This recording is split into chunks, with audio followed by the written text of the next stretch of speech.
So money is here, you can see, is a medium of exchange.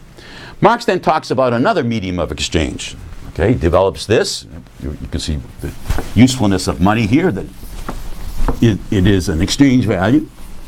The next one is, once he's introduced money, he talks about M, C, M prime. So here is something a little bit different. A person starts with a quantum of money. What is it?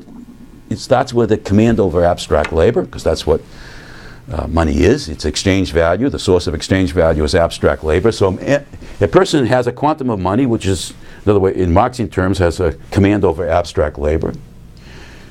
Gets rid of it, gets a commodity in one way or the other, then sells the commodity for more than the amount of money that one started with. So in other words, the assumption here is, by Marx, that M prime is greater than M.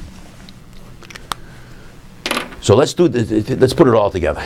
You start with a quantum of value, abstract labor. You end up with a greater quantum of abstract labor. Notice the poles here are the same.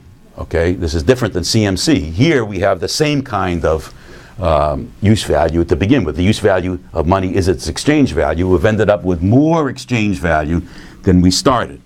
Okay, so a person has, in some way, which we're going to examine in a moment, that's some way, but a person has been able to expand her value. There's been a self-expansion of value, a self-expansion of money. Marx calls this self-expansion of value capital, and that's the title of his book. So capital refers to an individual who's successfully expanded her value by engaging in MCM prime. A capitalist personifies this self-expansion of value. So a successful capitalist has expanded her value, and you can now have a measure of this. That is M prime minus M over M. Where you started, M. Where you end up, M prime minus M. That's an index of how successful is the capitalist in expanding her money. Or, in the numerator, M prime minus M, we can call that the change in money. If you start with 100, you ended up with $110. This would be 10, 110 minus 10, over M, where you started, $100. So this is the rate of change, literally, of a capitalist in expanding her value. And when that's going up, the capitalist is being successful. So if I can jump, because we're going to come to it very soon. In the expansion phases of capitalism, this thing is increasing. In the contracting phases of capitalism, this will be decreasing. Okay. Now, Marx talks about different kinds of capitalists, which is the last thing I want to talk about in talking about money. There are three different kinds of capitalists that he discusses in this MCM prime. They're all engaged in MCM prime, but they differ. They're different adjectives. Let's take the first. There's some called the finance capitalists. Okay, these are individuals who do something interesting. They take a quantum of money, okay? They take a quantum of money, they give it to other people, and they get back a bigger quantity. So they're a little bit different here. They're not really buying anything to sell or producing anything to sell. What they're doing is taking a quantum of money and lending it to someone else. Okay? So they've expanded their capital. There's no question about that. If they're successful at this, this has expanded. Okay? So they've been able to expand their capital, but they're not engaged in any production of anything, as I said, or buying to resell something. Okay? So this is just an M to M prime without this middle step here. But I want to leave it on the blackboard because it encompasses these others that I want to talk about. So this is finance capital, M to M prime. Then we have merchant capital. Here, indeed, these people, they buy a commodity at a wholesale price, and they sell that commodity at a retail price, wholesale price, retail higher than the wholesale, and they also expand their money in a different way. They're merchant capitalists, buying low, selling high, buying at wholesale, selling at retail prices. Okay? The third one is where Marx is going to spend most of his time. He calls it industrial capitalists. What do these people do? These people also expand their M in a different way. The industrial capitalists, I don't know if I can sneak this in here, they have a quantum of money. They go out and they buy labor power, remember? And they buy means of production, other inputs. They combine them together in production, and then they sell that for M prime, okay? So industrial capitalists take their money, buy labor power, means of production, and industrially produce something, the commodity, which they then sell for M prime. Merchant capitalists don't do that. Merchant capitalists buy low, sell high.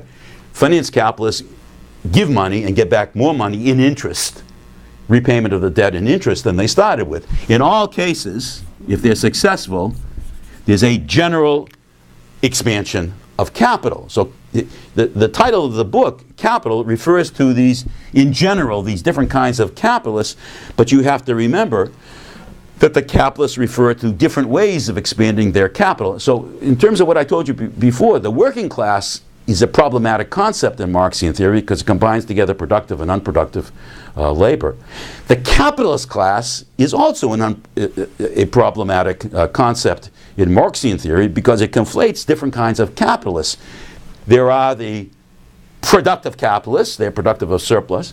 There are the unproductive capitalists in which there's no surplus value in the activities that they engage in. And indeed, as we're going to see, there could be conflicts within that capitalist, so-called capitalist class between finance capitalists and productive capitalists and merchant capitalists and productive capitalists, industrial capitalists. It's very trivial, and I will stop.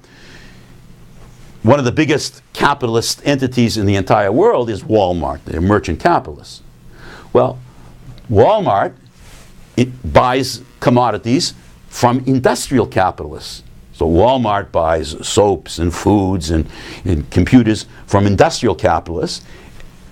The industrial capitalist sells the product to Walmart at a wholesale price, and then Walmart in turn turns around and sells that commodity to you and I at a retail price. What Walmart is interested in is very much lowering its wholesale price, okay? But that's the selling price of the industrial capitalist. So as Walmart squeezes the industrial capitalist for paying it a lower price, then the industrial capitalist has a cost, which is they sell their commodities to Walmart at this, if you want, this bargain for or enforced lower price by Walmart because they're so powerful, and that squeezes the surplus value of the industrial capitalist. And as Walmart continually lowers its retail price, because that's its TV ads, it puts ever more pressure on the industrial capitalists for a lower wholesale price so that Walmart can maintain its merchant margin, profit margin. So there's a conflict here between the industrial capitalists and the merchant capitalists. So when you just say capitalists, we've got to remember that there are different kinds of capitalists deploying their capital in different ways and making money that is delta M over M in these dramatically different ways. That's today's lecture.